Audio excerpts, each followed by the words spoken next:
Hello students, Vande Mataram, जय हिंद। आज आपका मेरे चैनल में स्वागत है। तो आज आपका जो नया लेसन है समांतर श्रेणी कक्षा 10 का मैथ है और वही आज आपको पढ़ाया जाएगा और उसको समझते हैं किस प्रकार से हम इसको आसानी से हल कर सकते हैं। तो लेसन स्टार्ट करते हैं। सबसे पहले हम जानते हैं कि समांतर श्रेणी होती है। देखिए, अगर किसी लेसन को अगर हल करना है तो सबसे पहले बहुत ज़्यादा ज़रूरी होता है कि लेसन के बारे में समझ लिया जाए। तो सबसे पहले हमारा जो लेसन है वो समांतर श्रेणी है। तो जानते हैं कि समांतर श्रेणी क्या होती है। सबसे पहले समांतर श्रेणी की अगर बात करें,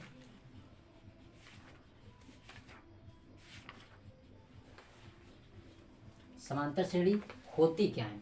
जैसे मान लीजिए हमारे पास श्रेणी है 2, 4, 6, 8, 10, कुछ पद लिखे हुए हैं 2, 4, 6, 8, 10।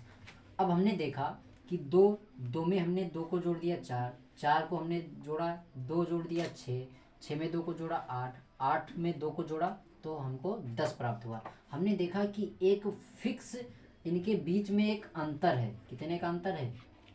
एक फिक्स अंतर है 2, 2, 2, 2।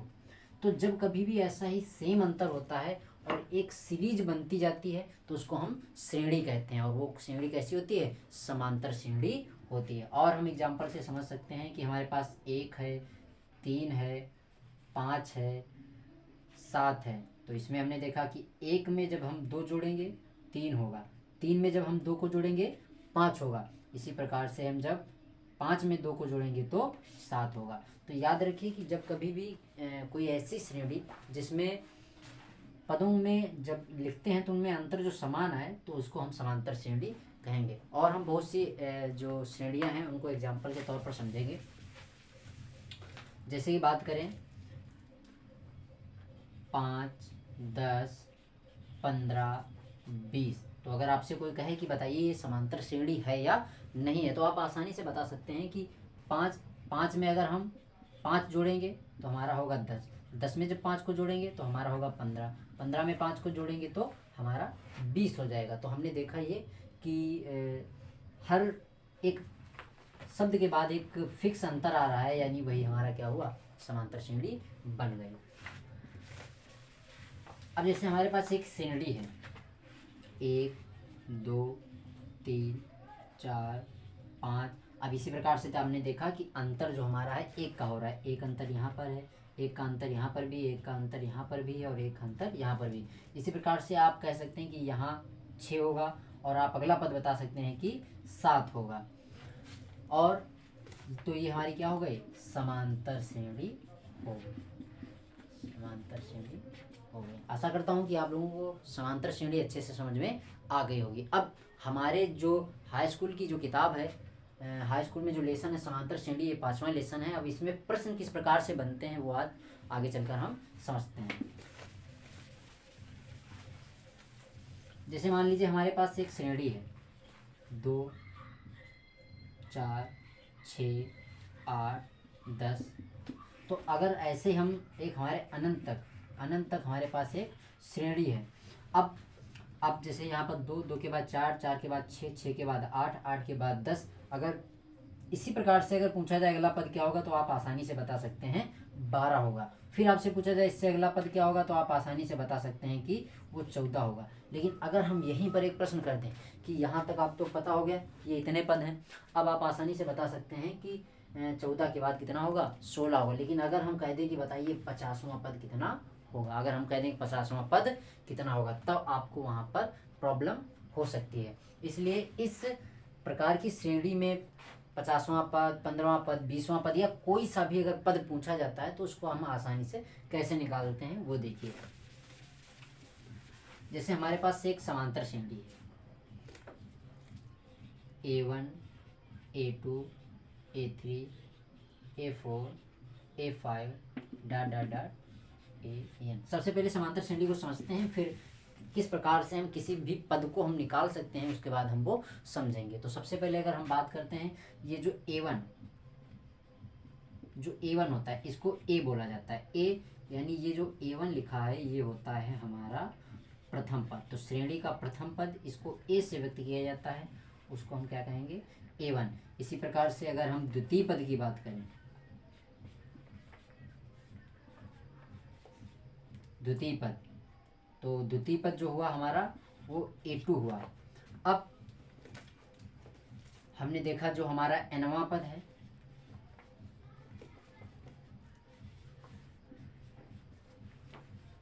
nवां पद वो हमारा An है। एक अब आपने देखा था इनके हर एक अंतर के बाद समांतर श्रेणी की सबसे इम्पोर्टेंट पहचान ये होती है कि A1 A2 A3 A4 है। अगर आप A2 से A1 को घटाएंगे, A2 से A1 को घटाएं और A3 से A2 को घटाएं तो दोनों क्या होंगे, सेम होंगे। इसी प्रकार से हम कहीं पर भी जोड़ लें, जैसे अगर इनकी बात करें तो A3 से A2 को घटा दो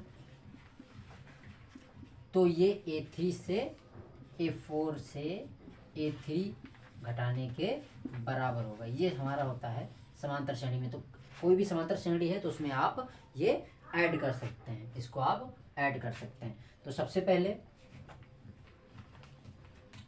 तो आप अच्छे से समांतर श्रेणी समझ गए होंगे।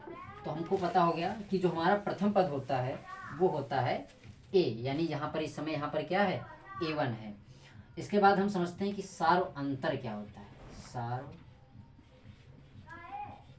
अंतर, सार्व अंतर हमारा D होता है। D कैसे निकाला जाता है, A2 माइनस A1, यानी दूसरे पद से प्रथम पद को जब घटा दिया जाता है तो हमारा निकलता है सार्वांतर। आप इसको हिंदी में लिख सकते हैं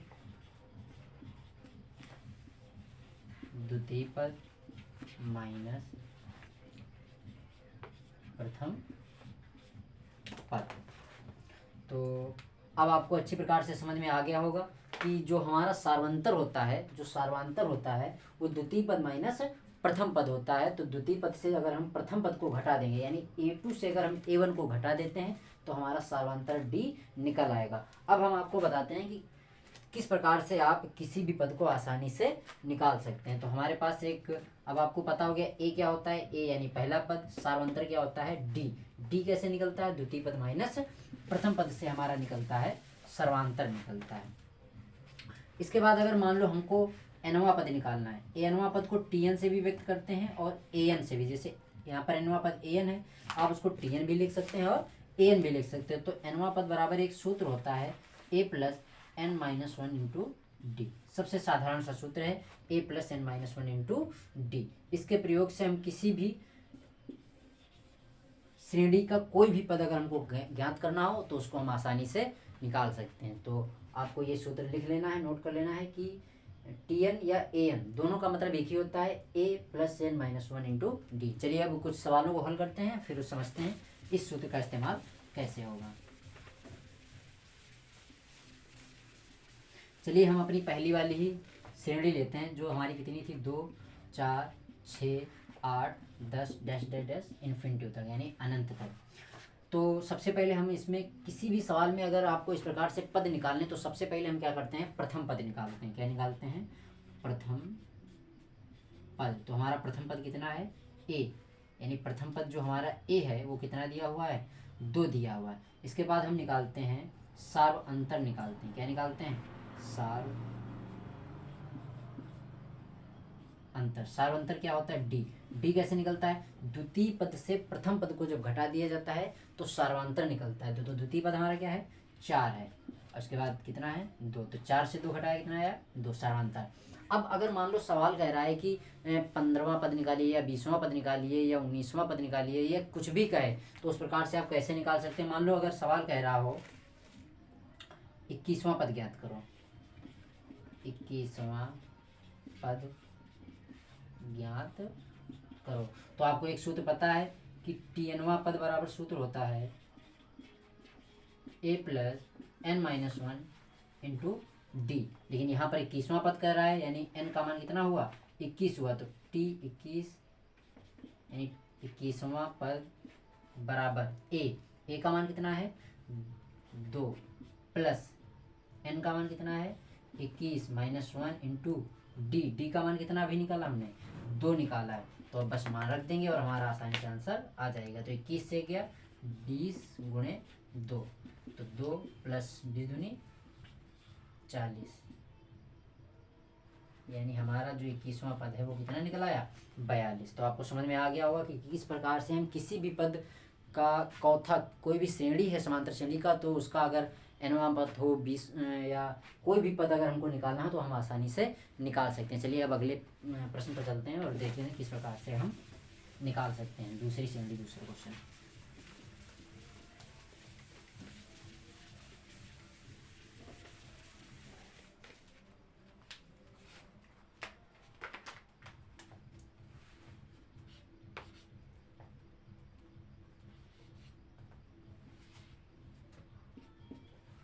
अब हमारे पास एक समांतर श्रेणी है 4,2,0, -2 dash dash dash infinity.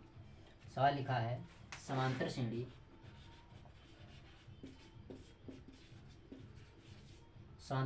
4,2,0, -2 dash dash dash infinity का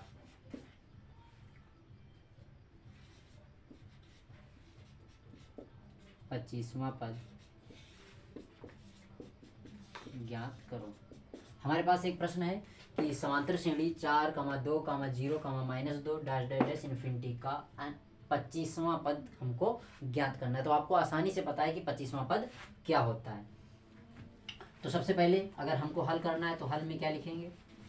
हल में सबसे पहले श्रेणी बनाते हैं 4,2,0, -2 डैश डैश डैश इन्फिनिटी तक हो गया। अब सबसे पहले आपको जैसा अभी बताया गया है कि सबसे पहले निकालते हैं हम प्रथम पद निकालते हैं। क्या निकालते हैं? प्रथम पद। तो प्रथम पद क्या होता है? ए हमारा कितना दिया हुआ है? 4 दिया हुआ। कितना दिया हुआ है? 4। इसके बाद हमको निकालना पड़ता है सारवंतर यानी जिसको हम क्या कहते हैं? डी कहते हैं। सारवंतर कैसे निकाला जाता है? द्वितीय पद से प्रथम पद को घटाया। तो द्वितीय पद हमारा यहाँ पर क्या है? 2 है। कितना है? 2। और द्वितीय पद से हमको प्रथम पद घटाना पड़ता है। तो 2 से कितना घटाना पड़ेगा? 4। 2 से 4 घटा देंगे तो बचा हमारे पास 2 से 4 जाएगा तो -2 बचेगा। अब हमको कौन सा पद निकालना है? सवाल कह रहा है 25वां पद। तो सबसे पहले सूत्र लिखेंगे tnवां पद। तो tnवां पद बराबर सूत्र क्या होता है? a + n-1 × d। लेकिन हमको 20वां पद निकालना है यानी 25वां पद निकालना, तो t25वां पद बराबर a का मान कितना है? 4 + n यानी 25 -1 × d का मान कितना दिया हुआ अभी हमने निकाला है? -2 निकाला हुआ है। तो 4 + 25 से 2 गया 24 गुणे -2 यानी 4 और 24 दूनी 48 -48 यानी जो हमारा आंसर आएगा -44 यानी -44। तो अतः इससे आपको पता हो गया कि जो हमारा इस श्रेणी में अगर 4, 2, 0, -2 इसके बाद जो आएगा -4, इसी प्रकार से जो इसका 25वां पद होगा तो वो हमारा कितना आएगा? -44 आएगा। कितना आएगा? -44। तो आशा करता हूँ कि आप लोगों को समझ में आ गया होगा और चैनल को लाइक और सब्सक्राइब जरूर कर देना। धन्यवाद।